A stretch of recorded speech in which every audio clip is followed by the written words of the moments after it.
Pemirsa, berjumpa bersama saya Margaret Angelina dalam Rumah Demokrasi edisi 16 Maret 2016.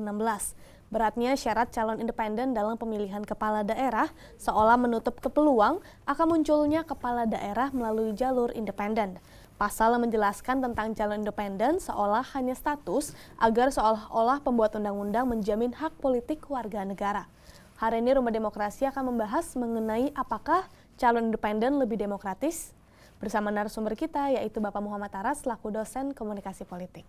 Halo Pak Aras, apa kabarnya Pak? Baik Margaret. Luar biasa karena kita telah hadir di ruangan ini untuk membicarakan apakah jalur independen lebih demokratis dibandingkan dengan jalur partai politik Pak.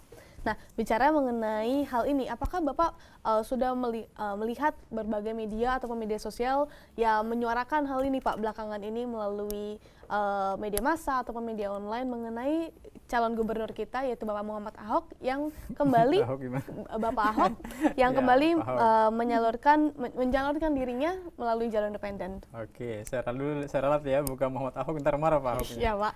Ya, jadi gini, kalau persoalan dinamika calon independen, apakah ini bisa dikatakan sebagai proses demokrasi di Indonesia atau gimana seperti apa? Memang saya belum melihat secara keseluruhan di media massa, tapi sepintas saya mengamati bahwa nanti pemerintah punya wacana, akhir ini pemerintah punya wacana untuk membuat semacam aturan main terkait calon independen ini, artinya calon yang berasal dari non partai, tidak melalui pintu partai, tapi memang dicalonkan secara independen, artinya secara dari masyarakat gitu ya. Memang cara ini sebenarnya kalau kita lihat substansi dari demokrasi, ya bisa demokrasi memang. Inilah demokrasi. Tapi kalau kita lihat secara historis, ya independen kan baru ya, umurnya baru berapa tahun. Dan kita lihat sejarah dari independen itu sampai hari ini belum ada yang sukses di pentas politik melalui jalur independen. Tapi kalau misalnya sekarang diwacanakan untuk dibuat aturan main, saya kira masyarakat melihat wah calon independen ini akan mendapat perhatian dari masyarakat, kan itu. Karena apapun yang dibuat oleh pemerintah, pasti masyarakat itu memperhatikan itu. Jadi pemerintah tidak perlu khawatir karena setiap aturannya pasti dilihat, pasti diperhatikan oleh masyarakat. Yang menjadi persoalan adalah apakah masyarakat setuju dengan aturan itu, kan itu. Nah kan lagi-lagi kan semua yang dibuat itu proses demokrasi di Indonesia dalam aturan partai politik, kemudian aturan yang akan diwacanakan ini adalah calon independen ini, ya semuanya kembali ke masyarakat karena yang memilih masyarakat. Baik. Ya. Nah, setelah episode lalu kita membicarakan dan kita mungkin meragukan apakah Pak Ahok akan memilih untuk bergabung pada PDIP sebagai partai politik atau melalui jalur independen, dan akhirnya kita sudah menemukan jawabannya bahwa Pak Ahok memilih jalur independen. Nah, melihat hal ini bagaimana tanggapan Pak Aras? Ya, saya kira ini langkah Pak Ahok ketika memilih jalur independen.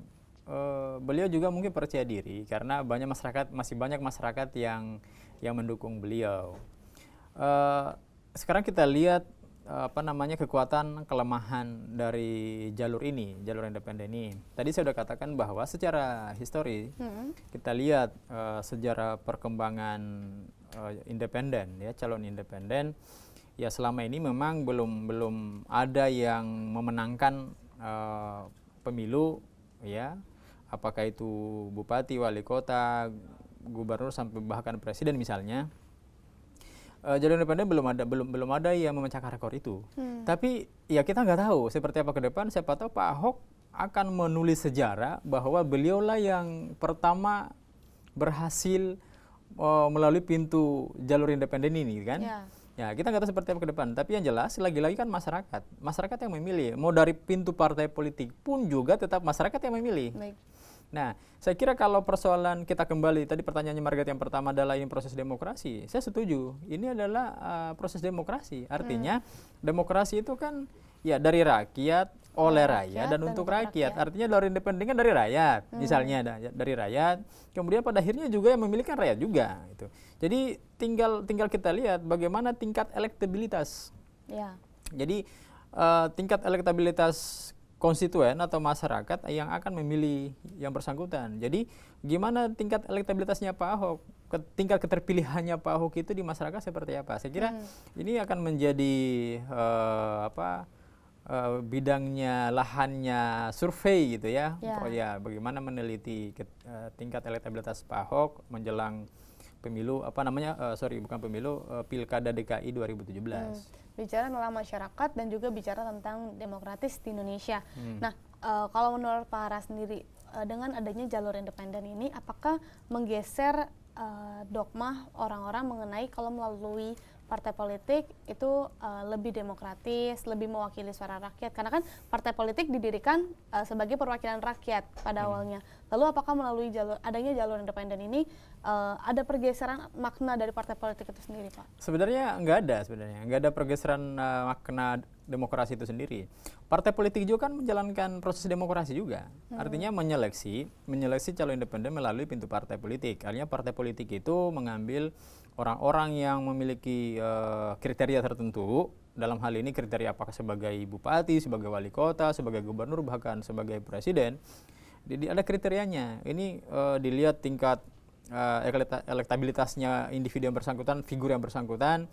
Dan partai politik kan cerdas. Partai politik tidak akan memilih calon yang akan dicalonkan oleh partai politiknya kalau yang bersangkutan tidak memiliki tingkat elektabilitas masyarakat.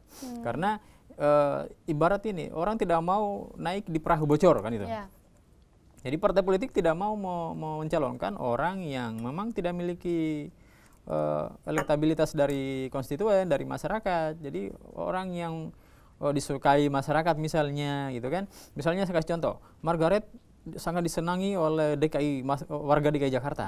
Partai politik akan melirik Margaret misalnya, nama ini sosok pemimpin yang disenangi oleh masyarakat. Gimana kalau kita calonkan ini gitu. Artinya partai politik punya bargaining gitu ya pada orang atau orang yang dicalonkan itu. Karena dia harus mencalonkan orang yang memiliki peluang besar untuk bisa tampil, untuk kemudian bisa dipilih, dan untuk kemudian bisa menang. Berarti perbedaan antara partai politik dan independen adalah partai politik memilih orang-orangnya untuk dijadikan sebagai perwakilan partai politiknya, sedangkan bila calon independen tidak melalui partai politik dan benar-benar murni dari kumpulan suara rakyat secara langsung, seperti itu ya Pak. Nah, kalau misalnya melihat kedua hal ini Pak, kalau menurut saya pribadi adalah salah satu mungkin jalan menuju sejarah baru yang ada di Indonesia, bahwa ada calon yang berani melalui jalur independen. Nah, kalau melihat hal ini sebenarnya menurut Bapak, apakah jalur independen ini akan menjadi suasana baru dalam demokrasi di Indonesia, atau justru sebaliknya menjatuhkan yang sudah ada, Pak? Ya, saya kira gini, kalau proses demokrasi Indonesia kan kita sudah lama kita mulai ya. Cuman aturan dari independen ini kan baru periode pertama ya kemarin. Jadi menangnya Pak Jokowi dan Pak Ahok ketika jadi calon gubernur dan wakil gubernur DKI 2013 ya. 2012 ya. Nah, 2012 yang lalu itu kan ada juga calon independen juga ada. Iya, pada saat itu. Namun pada saat itu kalah, Pak. Iya, kalah. Makanya kan belum ada sejarah dari calon independen itu memenangkan pilkada. Kalau misalnya Pak Ahok ini memang dia konsisten dengan pendiriannya mencalonkan diri melalui jalur independen, saya kira menurut saya memang langkah yang berani, kemudian percaya diri gitu kan. Tapi ya, siapa tahu dengan modal ini bisa membuahkan hasil. Ya, membuahkan hasil, bisa menang. Artinya Pak Ahok kalau misalnya menang melalui jalur independen berarti akan mencatat sejarah di Indonesia. Proses demokrasi yang melalui jalur independen itu pertama sekali adalah dimenangkan oleh Pak Ahok. Gitu kan? Itu luar biasa sejarah. Tapi ya luar biasa kalau beliau berani untuk melalui jalur independen, karena mungkin selama ini banyak masyarakat yang menurut pandangan beliau mungkin masih banyak masyarakat yang mendukung beliau gitu. Ya, baik, setelah ini kita akan membahasnya mengenai apakah jalur independen memiliki kelebihan dan kekurangan yang memang mendukung demokrasi di Indonesia. Setelah ini jangan kemana-mana, tetap di Rumah Demokrasi.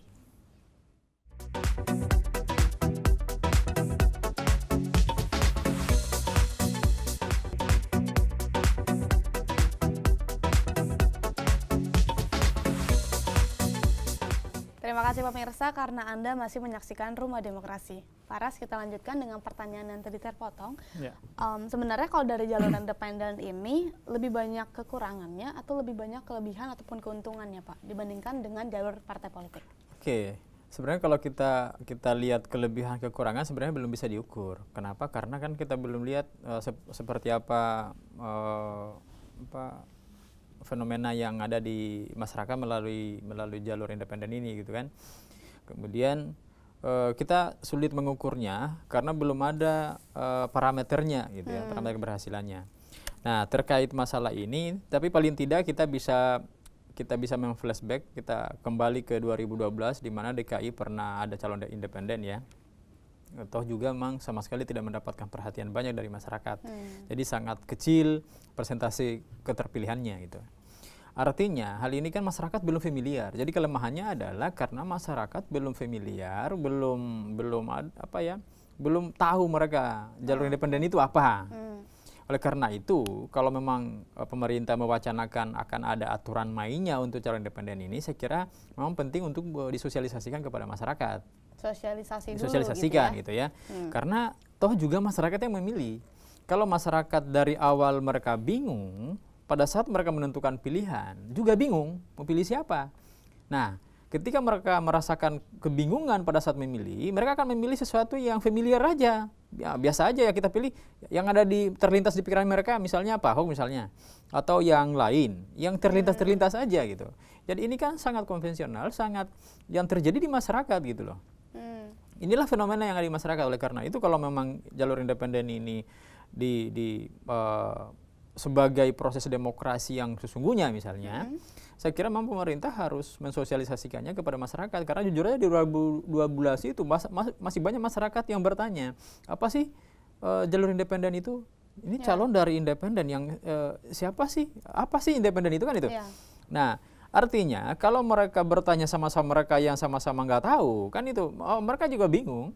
Nah, kecuali kalau misalnya tanya Margaret gitu ngerti gitu ya, tetangganya di masyarakat misalnya nanya, Margaret itu apa sih independen, itu jelaskan karena pengalaman di Rumah Demokrasi misalnya. Artinya ini kan terjadi dinamika di masyarakat bahwa semua apa yang dilakukan oleh pemerintah itu akan mendapat perhatian oleh masyarakat. Jadi saya kira ada wacana akan ditetapkan aturan main dari jalur independen, siapa-siapa yang dianggap dipercaya oleh masyarakat sebagai sosok pemimpin misalnya, ya itu akan menjadi poin saya kira, menjadi poin dalam hal ini jalur independen itu. Namun munculnya jalur independen pada saat sekarang di tengah-tengah masyarakat, apakah hal tersebut menjadi hal yang menarik, Pak? Karena di saat ini kita sama-sama tahu bahwa kepercayaan masyarakat terhadap pemerintahan, terhadap partai politik juga menurun secara signifikan. Apakah dengan adanya jalur independen ini dapat menjadikan salah satu alasan baru, Pak, untuk masyarakat untuk kembali bergabung, untuk kembali menyuarakan suaranya dan mengurangi tingkat golongan putih, Pak? Ya, pertanyaan yang bagus. Ini sedikit cerdas. Ya, jadi gini, persoalan golongan putih. Sebenarnya golongan putih ini adalah orang-orang yang golput yang memang mereka tidak menentukan sikap, Margaret. Kenapa? Karena ya mereka ada berapa analisis saya, ada berapa hal yang menurut saya adalah kenapa orang golput? Karena masyarakat itu acu tak acu kepada partai politik. Jadi acu tak acu kepada partai politik sehingga masyarakat memilih sikap untuk tidak memilih. Itulah yang dimaksud dengan golput. Nah, kemudian orang yang dicalonkan itu juga tidak disukai oleh masyarakat. Jadi tidak sesuai dengan keinginan masyarakat, hati masyarakat. Pada akhirnya mereka menentukan sikap, tidak memilih kan itu. Oleh karena itu, kalau kita bawa persoalan ini, kenapa ada wacana jalur independen? Kalau menurut saya, jawabannya adalah karena tingkat kepercayaan masyarakat kepada partai politik itu menurun. Jadi udah menurun. Kenapa menurun? Ada berapa hal lagi alasannya. Kenapa masyarakat turun kepercayaannya kepada partai politik? Karena selama ini partai politik itu berjuang bukan untuk kepentingan rakyat, bukan untuk kepentingan masyarakat. Sehingga masyarakat berpikir, untuk apa saya pilih partai politik kalau mereka tidak pernah memperjuangkan kami? Kan itu. Buktinya apa? melalui partai politik mereka dipilih, masyarakat memilih mereka. Setelah dipilih, mereka lupakan rakyat. Setelah dipilih, mereka lupakan masyarakat misalnya. Mereka berjuang untuk kepentingan pribadi dan golongan masing-masing misalnya gitu kan. Nah, inilah yang menjadi pertanyaan. Hari ini masyarakat udah cerdas. Jadi saya kira yang menjadi calon anggota DPR misalnya atau calon eksekutif, bupati, wali kota, gubernur sampai presiden, saya kira harus lebih cerdas dari masyarakat. Kenapa? Karena masyarakat kan sekarang udah cerdas semua. Jadi udah melek politik gitu ya, udah sadar akan politik. Jadi tingkat kesadaran masyarakat kepada politik sekarang tinggi sekali. Kenapa? Mereka udah paham gitu. Tidak gampang lagi dibodoh-bodohi, tidak gampang lagi dijanji-janji. Karena yang ada sekarang ada logika politik yang jalan. Baik. Nah, tapi kalau misalnya kita melihat bahwa di sini calon independen diharapkan sekali untuk bebas dari kepentingan partai politiknya. Itu sangat diharapkan dari masyarakat yang memilih jalur independen. Yeah. Namun kalau misalnya kita melihat dari sisi masyarakat yang masih percaya dengan adanya partai politik, apakah untuk orang-orang yang memilih untuk jalur independen ini dinilai untuk bahasanya adalah maju tanpa kendaraan, yang dikatakan adalah mustahil, Pak, kalau melihat situasi masyarakat yang sekarang ini? Kayak gini, itu hanya pernyataan sebagian orang. Ya, kalau dihitung mungkin ya bisa 1:10. Ya. 1 mengatakan mustahil, 10 mengatakan biasa aja gitu kalau ya. Kalau melihat masyarakat saat ini. Iya, kenapa? Karena masyarakat sekarang juga masa bodoh dengan partai politik. Ya. Ini kan konsekuensi dari apa yang dilakukan oleh partai politik selama ini, tidak melakukan fungsinya gitu ya. Ya, tidak melakukan fungsi partai politik sebagaimana mereka harus menjembatani kepentingan rakyat, kan itu. Ya, akhirnya masyarakat juga berpikir masa bodoh, untuk apa saya memilih partai politik, karena partai politik tidak memberikan kontribusi apa-apa bagi kami, bagi masyarakat, bagi rakyat Indonesia misalnya. Sehingga ya masyarakat berpikir apa acuh tak acuh gitu ya. Kalau masyarakat berpikir acuh tak acuh kepada partai politik, lalu siapa yang memilih mereka? Ya. Saya kira memang dengan adanya jalur independen ini, partai politik sekarang harus ekstra hati-hati, ekstra punya strategi yang jitu. Usahanya juga harus ekstra, karena karena masyarakat jangan sampai mereka berpindah ke jalur independen. Karena jalur independen mereka merasa, wah kita ini dari suara rakyat sesungguhnya gitu ya, bukan suara partai politik kan itu. Nah, saya kira jalur independen, saya pribadi juga mendukung kalau ini memang murni dari hati nurani rakyat. Ya. Dari rakyat memang oleh rakyat dan untuk rakyat sebagai makna dari demokrasi itu sendiri. Baik. Ya. Dan bicara kalau misalnya dari rakyat saat ini khususnya masyarakat Jakarta sedang dikumpulkan nih Pak KTP-nya yang dikatakan untuk memilih salah satu pasangannya yaitu Pak Ahok dan wakilnya. Nah, bicara tentang pengumpulan KTP ini juga sebenarnya udah dimulai dari tahun 2015. Di mana namun sekarang harus diulang lagi karena Pak Ahok sudah bersama dengan wakilnya. Nah, bicara tentang pengumpulan suara ini, otomatis kalau kita lihat dari sisi pasangan calonnya, itu harus mengeluarkan dana yang lebih, karena kan tidak ada dukungan dari partainya, Pak. Lalu juga harus mengeluarkan usaha lebih, karena kalau tidak melalui partai juga jangkauannya juga berbeda.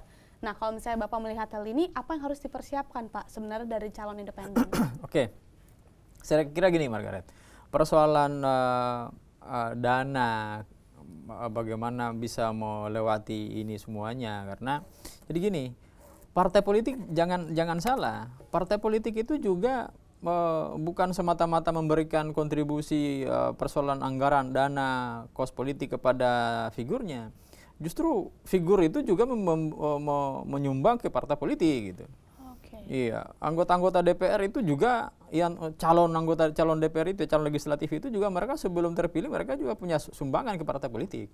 Jadi setiap calon yang mencalonkan diri atau dicalonkan partai politik, ya melalui pintu partai politik itu mereka semuanya itu punya kontribusi sumbangan kepada partai politik. Jadi bukan hanya partai politik. Jadi inilah dinamika kehidupan politik. Ya, jadi jangan salah Margaret, kita itu kalau misalnya mau calon nih, kita harus sumbang ke partai politik. Ya, jadi dalam hal ini kalau misalnya Pak Ahok melalui jalur independen, saya kira dia tidak melalui pintu partai politik, tidak ada kontribusi kepada partai politik, ya dia benar-benar kontribusi kepada masyarakat. Sehingga kalau misalnya dilihat dari usaha calon pasangannya sama saja ya Pak, kalau independen dan juga partai politik. Iya. Jadi justru calon independen ini namanya juga independen ya, menjadi bebas akhirnya. Dia visi misinya memang lebih ke orientasi masyarakat, bukan lagi ke orientasi partai politik kan itu. Ya, jadi Saya kira memang kalau misal jalur independen ini dipatenkan, kemudian aturan mainnya udah jelas, masyarakat tahu seperti apa aturan main di jalur independen itu, ya saya kira orang akan berbondong-bondong masuk ke jalur independen gitu ya. Dimulai dari saat ini Pak Ahok dulu gitu ya Pak? Iya, udah dimulai dari 5 tahun yang lalu, Iya. 4 tahun yang lalu ya, 2012. Nah, tapi belum mendapatkan hasil yang maksimal gitu ya melalui jalur independen. Ya kalau misalnya Pak Ahok berani melalui jalur independen dengan pandangan bahwa dialah orang yang pertama menangkan jalur independen, saya kira ya sah-sah saja dan akan menjadi suatu sejarah baru di Indonesia. Baik. Tapi menurut hemat saya, yang selama ini sudah berapa daerah yang mengimplementasikan jalur independen, belum ada yang meraih kemenangan. Gitu. Baik, namun bicara tentang kepercayaan diri ataupun keberanian dari Pak Ahok, apakah itu dirasa cukup Pak dengan dukungan hanya mungkin beberapa juta masyarakat DKI Jakarta? Karena kalau kita lihat dari sisi pemerintah sekarang, pemerintah justru menaikkan atau membuat peraturan baru di mana yang awalnya hanya harus mengumpulkan 3% dari total jumlah penduduk, kini menjadi 6,5%. 2 kali lipat, ya, betul. 2 kali lipat lebih. Setelah ini kita akan bahas apakah apa yang melatar belakangi munculnya aturan atau pembaharuan aturan ini. Ya. Jangan kemana-mana pemirsa, tetap di Rumah Demokrasi.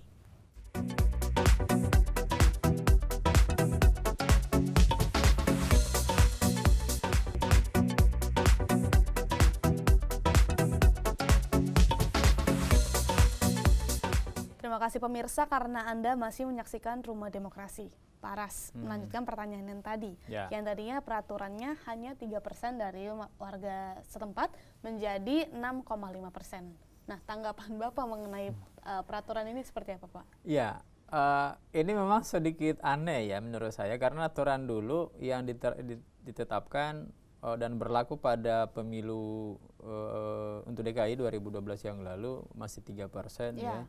Nah sekarang naik menjadi 6,5%. Lebih dari 2 kali lipat. Lebih dari 2 kali lipatnya tadi. Saya kira perlu dipertanyakan apakah ini sebagai langkah-langkah atau hal-hal yang lain yang sengaja menyusahkan orang yang melalui jalur independen atau seperti apa. Karena kalau memang konsisten dengan aturan, kenapa mesti naik ke 6,5%? Kenapa tidak tetap di 3% gitu ya? Jadi ini kan menjadi persoalan juga sebenarnya. Masyarakat bertanya-tanya, ada apa sih di balik ini? Kenapa justru mempersulit orang-orang yang memiliki potensi tertentu untuk mencalonkan diri sebagai kepala daerah melalui jalur independen? Saya juga masih bertanya sebenarnya, ada apa dengan tanda tanya besar, ada apa dengan naiknya persentasi aturan dari 3% menjadi 6,5% dari jumlah penduduk warga setempat. Nah, kalau menurut saya, pandangan saya terkait hal ini, ada 2 hal, Margaret. Pertama, di sisi adanya aturan ini karena mungkin karena Pak Ahok akan mendapatkan dengan mudah 3% gitu ya. Ya dinaikkan menjadi 6,5%, sekalian aja 10%. Karena semakin naik persentasinya itu sebenarnya semakin memberikan motivasi bagi masyarakat. Iya, semakin tertantang orang gitu. Jadi lebih baik kita standar aja, biasa-biasa saja. Toh masyarakat juga bisa menilai kok gitu ya. Walaupun dinaikkan persentasinya, kalau masyarakat memang suka, nggak ada susahnya tuh 10% atau 6,5% itu gitu. Itu satu. Yang kedua, di sisi lain, di sisi pemerintahnya apa ya, mungkin punya alasan lain untuk membuat aturan itu, sudah pasti ya, karena nggak mungkin membuat aturan baru ini, merevisi presentasi ini kalau nggak ada tujuannya. Tapi saya masih bertanya tujuannya apa? Apakah masyarakat di DKI juga bertambah setiap tahun kan bertambah ya penduduk di DKI ini? Kalau alasan itu juga bisa diterima. Positifnya seperti ya, itu saya selalu berpikir positif untuk itu. Saya kira itu bisa. Ini yang menjadi pandangan saya, Margaret. Tapi yang jelas, satu poin yang perlu digarisbawahi adalah bahwa masyarakat Jakarta ini kan kumpulan orang-orang yang hebat, kumpulan orang-orang yang cerdas, di mana orang-orang dari daerah yang cerdas datang di Jakarta, kemudian menjadi warga Jakarta, gitu kan? Mereka udah paham politik, dan menentukan sikap juga mereka lebih tahu daripada kita gitu. Oleh karena itu tidak perlu kita buat aturan yang ketat, toh juga masyarakat yang akan memilih kita.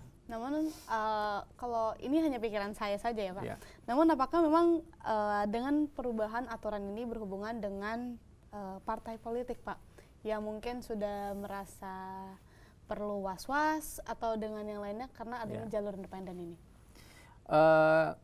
Kalau hubungan persisnya ya, hubungan aturan ini dengan partai politik, bisa dikatakan iya, bisa juga tidak.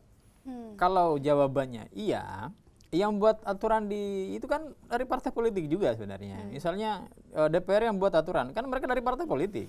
Ya. Udah buat aturan seperti ini supaya jalur independen memberikan peluang yang besar itu. Boleh jadi. Tapi ini bahasa jawaban, kalau tadi tanda tanya, ini jawaban tanda tanya juga, artinya masih berhipotesa. Saya masih berhipotesa karena saya belum tahu persis persoalan alasan kenapa mau rubah aturan itu. Yang kedua adalah posisinya hari ini kan masyarakat itu udah percaya kepada partai politik itu udah kurang, memang udah menurun. Kenapa? Karena tadi saya sudah katakan bahwa tingkat elektabilitas partai politik di masyarakat sekarang menurun karena seiring dengan fenomena yang ada hari ini, partai politik banyak, anggota partai politik banyak yang koruptor gitu kan, masyarakat kehilangan kepercayaan kepada mereka, sampai akhirnya juga masyarakat nggak percaya lagi pada partai politik. Ini yang menjadi masalah. Karena itu kan sekarang partai politik harus menyusun strategi yang jitu, yang hebat, yang bisa menarik simpati masyarakat lagi. Tapi menurut analisa saya itu susah. Karena apa? Masyarakat sudah cerdas sekarang. Gimana cara menarik simpati masyarakat itu udah susah lagi, beda dengan dulu. Baik. Ya. Di luar kita mengambil dari tadi kasus dari Pak Ahok, sekarang kita menelisik ke tahun 2012 Pak, di mana pada tahun tersebut Faisal Basri beserta dengan pasangannya mengikuti Pilkada DKI 2012, dan pada saat itu mereka melawan ada Fauzi Bowo dan pasangannya, lalu juga Pak Jokowi dan Pak Ahok, dan akhirnya juga melalui jalur independen Pak Faisal kalah. Nah, kalau misalnya kita melihat kasus tersebut, apa yang sebenarnya poin utama apa sih Pak, selain mungkin ketidaktahuan masyarakat mengenai adanya jalur independen, sebenarnya poin utama apa yang menjadi kunci kekalahan mereka, dan apa yang harus dipersiapkan oleh Pak Ahok sehingga kesalahan yang sama tidak terjadi lagi Pak? Oke, ada beberapa hal sebenarnya. Masyarakat itu bukan persoalan mereka tidak hanya paham dari atau familiar dari independen itu, tapi sekarang dilihat itu bukan siapanya sebenarnya, tapi dilihat ketokohan yang bersangkutan. Tokoh yang bersangkutan lebih familiar, dekat di hati masyarakat. Kemudian orang yang bersangkutan punya program-program yang selama ini bisa menyentuh hati rakyat, hati masyarakat DKI khususnya misalnya. Kemudian tokoh yang bersangkutan memang punya karismatik untuk gubernur, untuk wali kota, untuk bupati misalnya. Saya kira independen itu hanya sebagai media saja, sebagai fasilitator saja sebenarnya. Artinya sebagai jembatan untuk orang bersangkutan yang calon melalui jalur independen. Tapi yang dipilih sebenarnya masyarakat itu bukan independennya, tapi yang bersangkutannya kan. Sehingga independen atau partai politik sebenarnya tidak masalah. Tidak masalah. Yang masalah adalah orang yang dicalonkan itu. Kenapa dulu Pak Jokowi dan Pak Ahok menang jadi gubernur, wakil gubernur?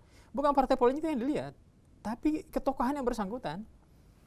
Pak Jokowi ketika itu sangat dibangga-banggakan seiring dengan pencitraannya melalui media massa. Opini publik berkembang luar biasa, ya. Akhirnya opini itu berkembang, bukan hanya berkembang di ibu kota negara ini, di Provinsi DKI Jakarta, tapi seluruh Indonesia. Jadi opini publik yang berkembang. Jadi bisa saya katakan Pak Jokowi dan pasangan Pak Ahok ketika itu mereka dipilih karena pencitraannya mereka, ketokohan mereka, pencitraan mereka, familiarnya mereka, khususnya Pak Jokowi ketika itu ya, karena dari Semarang jadi wali kota, di Solo ya, di Solo udah wali kota, kemudian namanya yang begitu cepat. Sebelumnya kan 10 tahun yang lalu siapa yang kenal dengan Pak Jokowi? Kan enggak. Dikenal karena melalui pencitraannya melalui media massa. Jadi media massa mencitrakan itu luar biasa.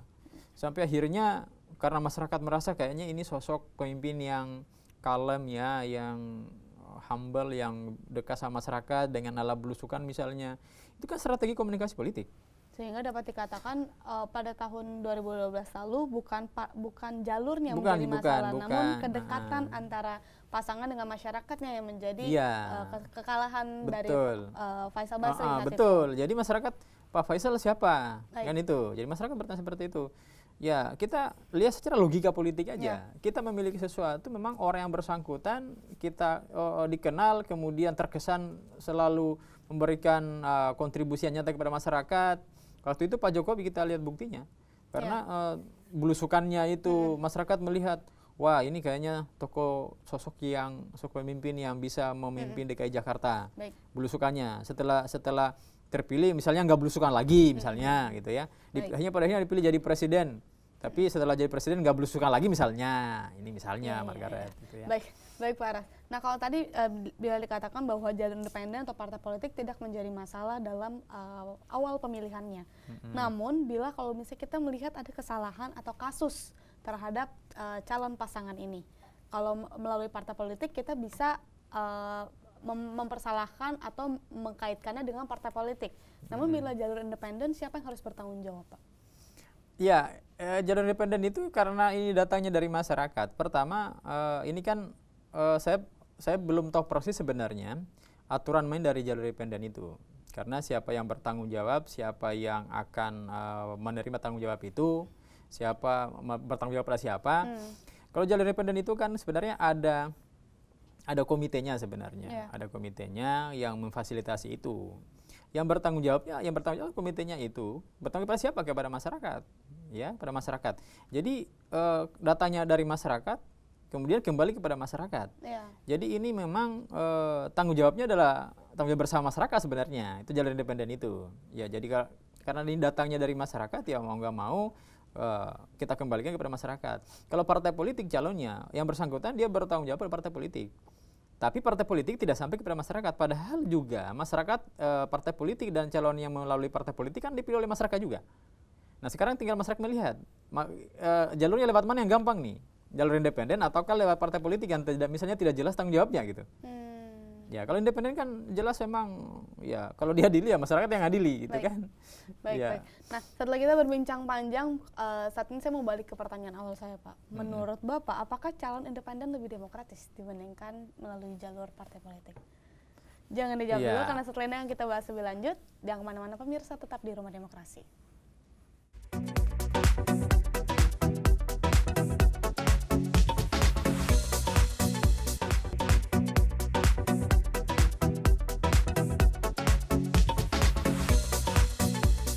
Terima kasih pemirsa karena Anda masih menyaksikan Rumah Demokrasi. Paras, setelah perbincangan yang cukup panjang mengenai calon independen ataupun calon dari partai politik. Bila melihat masyarakat saat ini, di mana saat ini kita akan menghadapi pilkada pada tahun 2017 nanti, dan sejak saat ini juga masyarakat sudah banyak nih Pak yang membicarakan ataupun mendesas-desuskan pemilihan ini baik secara langsung ataupun melalui media sosial. Bila melihat masyarakat DKI Jakarta yang heterogen, yang memiliki perbedaan ras, suku, etnis. Dan saat ini juga sudah sedikit banyak permasalahan mengenai hal ini Pak. Bagaimana tanggapan Bapak dan apa yang seharusnya dimiliki oleh calon independen kita saat ini Pak?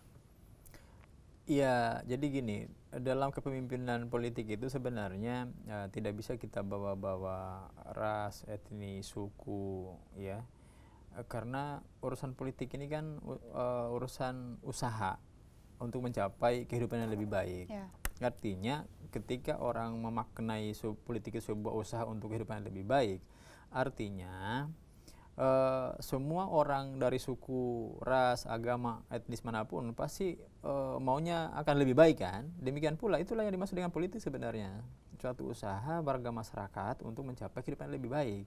Artinya melalui politik ini orang akan berpikiran 5 tahun ke depan kita memilih pemimpin ini adalah perubahan yang lebih baik kan itu.